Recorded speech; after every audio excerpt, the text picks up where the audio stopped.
Yes, dakika 90 zimetamatika katika mchezo mwingine wa kusakapia tiketi kuingia katika hatua ya nusu fainali ya michuano ya NMB Mapinduzi Cup ya mwaka 2026 ambapo mchezo umemalizika, ambapo ilikuwa ni kati ya wenyeji Azam FC kutoka Chamazi Complex huko Dar es Salaam Tanzania, ambao wamefunga safari hadi katika visiwa vya Marasha, Karafuu, Unguja visiwani Zanzibar kushiriki michuano ya NMB Mapinduzi Cup katika mwaka 2026 dhidi ya timu ya kukusanya maokoto kutoka kule Uganda. Hawa ni URAFC, ambapo mchezo umetamatika katika dimba la New Money Complex Stadium visiwani Zanzibar, ambapo tunasema URA ni asante kwa kushiriki, kwa sababu wameweza kuaga mashindano haya mara baada ya mchezo huu kuweza kutamatika kwa Azam FC kuibuka na ushindi wa magoli 2-1, na tunasema kwamba game imekwisha katika upande wa kundi A, ambapo limekamilisha kazi yake, ambapo ni Azam FC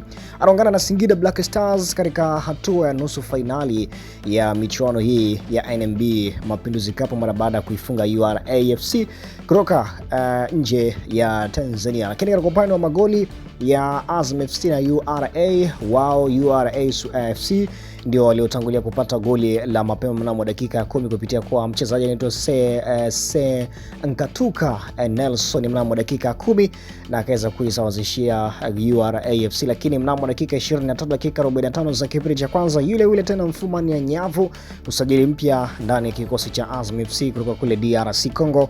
Ni striker Jafet Kitambala kwa mara nyingine tena katika michuano hii amezidi pia naye kuweka rekodi yake kufunga katika michuano hii ya NMB Mapinduzi Cup katika mwaka 2026. Mnamo dakika 23 anaisawazishia Azam FC, na timu zote mbili zikakwenda mapumziko first half wakiwa ni 1-1, lakini dakika 45 za kipindi cha pili zilikuwa za namna yake. Mechi ilibadilika kwa ujumla, kila mtu akija na mbinu mpya kwa ajili ya kuweza kujiweka vyema ili kuondoka na alama 3 muhimu, lakini bahati imekuwa ni kwa upande wa Azam FC mara baada pia ya mnamo dakika ya 90 zikiwa zimeongeza dakika 4 kabla mchezo huu kutamatika. Ni mchezaji yule usajili mpya ni Alobogasti Kiobia mnamo dakika ya 90 zikiongezwa dakika 4 ndio akaja kuisawazishia ni Azam FC goli la pili. Hivyo mchezo huu kutamatika kwa Azam FC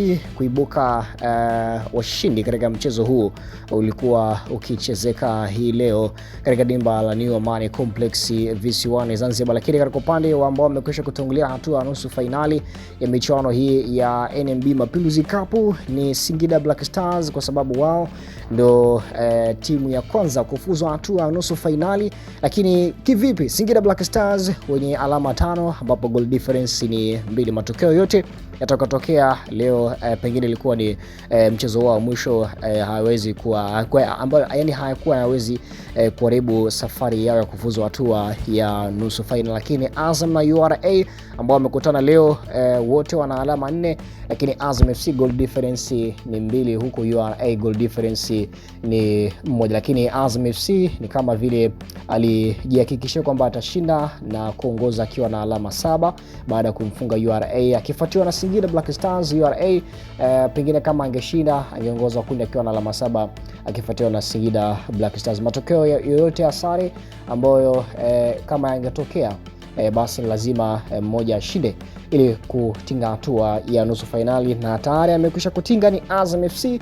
Leo mchezo ulianza majira ya saa 10:15 ambapo Azam FC ameibuka na ushindi wa magoli 2-1. Lakini mechi nyingine ya mwisho ya kujua nani anakwenda pia hatua nusu fainali ni kati ya wenyeji kutoka visiwani Zanzibar ni Fununi FC dhidi ya Simba Sports Club. Mchezo huu utaanza majira ya saa 2 kamili usiku. Endelea kubakia hapa ndani Niyako TV kupata update kuhusiana na matokeo ya mchezo huu wa hapo baadaye. Hii ni Niyako TV, usiache kusubscribe wa channel, lakini pia bonyeza alama ya kengele ili kwanza kupata taarifa zetu zote za kimichezo kutoka ndani ya Tanzania na nje ya mipaka Tanzania. Tufollow kule Instagram pamoja na TikTok kwa jina moja la Niyako Media, Niyako TV.